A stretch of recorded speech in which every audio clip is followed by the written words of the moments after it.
In today's video, I'm gonna be showing you how to add a stream starting soon scene in Streamlabs.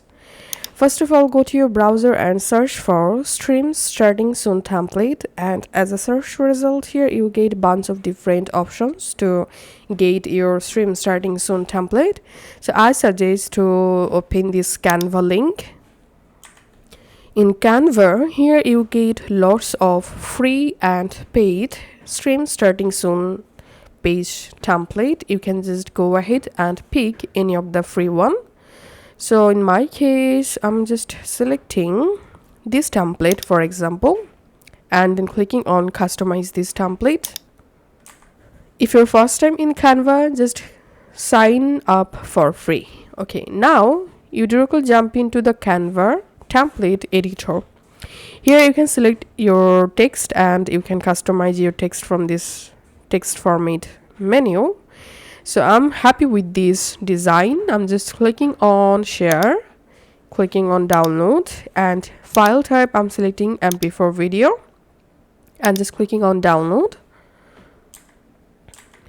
Once the video downloaded, go back to your Streamlabs desktop and select your scene, and then click on this create new scene, and here type starting soon and just create the scene.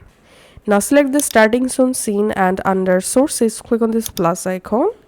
So we are going to add starting soon video file. So I'm selecting media file, clicking on add source, and in your source, if you already added a media file, then you have to enable this option to use multiple media file in your scene.